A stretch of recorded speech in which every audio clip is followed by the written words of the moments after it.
మద్యం కేసులో అరెస్ట్ అయి జ్యుడిషియల్ రిమాండ్లో ఉన్న నిందితులను విజయవాడ ఏసీబీ న్యాయస్థానం ముందు ప్రవేశపెడితే వాళ్ళకు వచ్చే నెల 5వ తేదీ వరకు మళ్ళీ రిమాండ్ను పొడిగించుకుంటూ ఉత్తర్వులు ఇచ్చారు.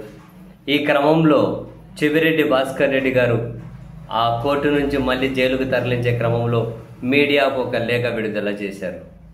ఒక లేఖ మీడియాకు. అయితే ప్రధానంగా రీసెంట్లోగా జరిగిన కొన్ని పరిణామాలను ఆయన అందులో ఉటంకించారు. లిక్కర్లో సంపాదించారు, మద్యం ద్వారా సంపాదించారని ఆయన, వాళ్ళ భార్య గారు, వాళ్ళ కుమారుల పేరు మీద 60 కోట్ల ఆస్తిని సీజ్ చేస్తున్నాము అని చెప్పి హోంశాఖ ఉత్తర్వులు ఇచ్చింది కదా. దీని మీద చెవిరెడ్డి భాస్కర్ రెడ్డి గారు క్లారిఫై చేసే ప్రయత్నం చేశారు.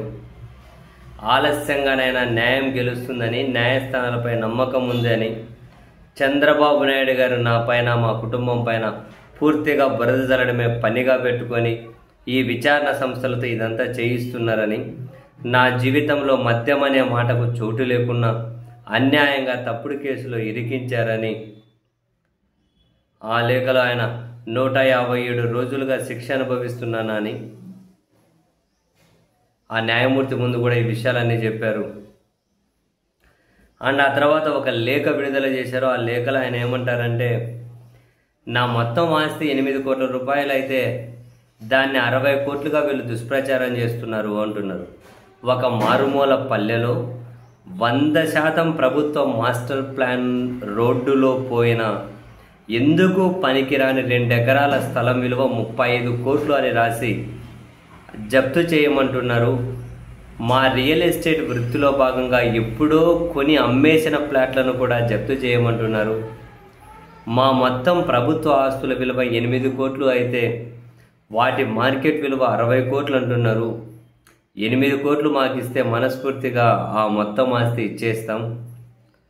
ఉన్నత చదువులు చదివి పారదర్శకంగా ఉండాల్సిన ఉన్నతాధికారులు అధికార పార్టీ వారిని సంతృప్తిపరచడానికి ప్రతిపక్ష పార్టీలో యాక్టివ్గా ఉన్న నాలాంటి వారిపై కక్ష సాధింపు చర్యలకు పాల్పడడం బాధాకరం.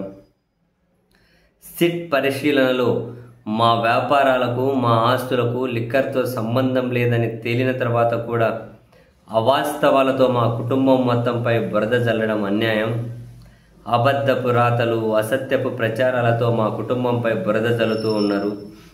ఈ ప్రభుత్వం ఎంతకాలం నన్ను జైల్లో పెట్టి బాధ పెట్టాలనుకున్నా అంతకాలం జైల్లో ఉండే ధైర్యం, శక్తి నాకున్నాయి.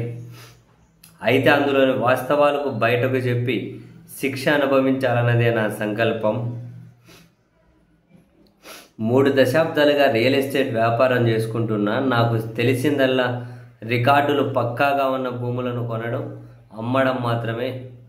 అందులో కూడా నీతిగానే క్రయ విక్రయాలు సాగించాను తప్ప ఎవరిని మోసం చేయలేదు, ఎవరికి అన్యాయం చేయలేదు. అదే వ్యాపారం ఇప్పుడు నా పిల్లలు కొనసాగిస్తున్నారు. రియల్ ఎస్టేట్ రంగంలో ఎంతో కొంత సంపాదిస్తే దానిని లిక్కర్ వ్యాపారంతో సంపాదించామని, కోట్లు కూడబెట్టుకున్నామని కట్టుకథలు అల్లడం, ఎవరికి నచ్చినట్లు వారు పత్రికల్లో పతాక శీర్షికల్లో ప్రచురించిన మనసుకు బాధ అనిపిస్తుంది.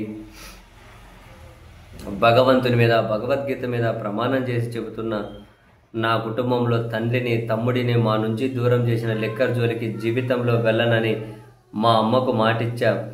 ఎవరు ఎన్ని చెప్పినా లిక్కర్ ముట్టలేదు, లిక్కర్ వ్యాపారం చేయలేదు, లిక్కర్ వల్ల వచ్చే ఆదాయం పొందలేదు.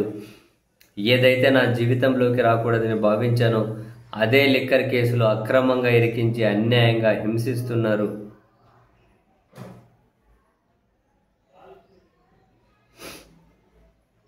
రెండు 2019-24 మధ్య 5 ఏళ్లలో 60 కోట్లు లిక్కర్ ఆదాయంతో సంపాదించానని, కాబట్టి మా ఆస్తులు జప్తు చేయాలంటున్నారు. ఇందులో ఆశ్చర్యకరమైన విషయం ఏంటంటే, మా తాతల కాలం నుంచి, అంటే 100 సంవత్సరాల పై నుంచి 5 తరాలుగా వారసత్వం కింద వస్తున్న తుమ్మలకుంటలోని మా ఇల్లు, అంటే వాళ్ళ సొంత ఆస్తులు కూడా జప్తు చేస్తున్నట్టు చెబుతున్నారట. 100 సంవత్సరాల కింద నుంచి వచ్చినవి కూడా లిక్కర్ కేసులో జప్తు చేయాలనుకోవడం ఇంతకు మించి అన్యాయానికి పరాకాష్ట ఉంటుందా అని చెప్పి ఆయన అయితే ఒక లేఖ. అయితే మొత్తం ఎపిసోడ్లో మనకు ఆశ్చర్యం అనిపించేది ఏంటంటే, మొత్తం మీద చెవిరెడ్డి భాస్కర్ రెడ్డి గారిని పెద్ద ఎత్తున టార్గెట్ చేసినట్లయితే కనిపిస్తుంది. మరి ఇంత టార్గెట్ చేయడం వెనక నిజంగానే ప్రభుత్వ పెద్దలు ఉన్నారా, లేకుంటే తర్వాత లీడర్షిప్ ఉందా, ఎవరున్నారు, ఏంటి అసలు కారణాలు ఏంటి తెలియడం లేదు.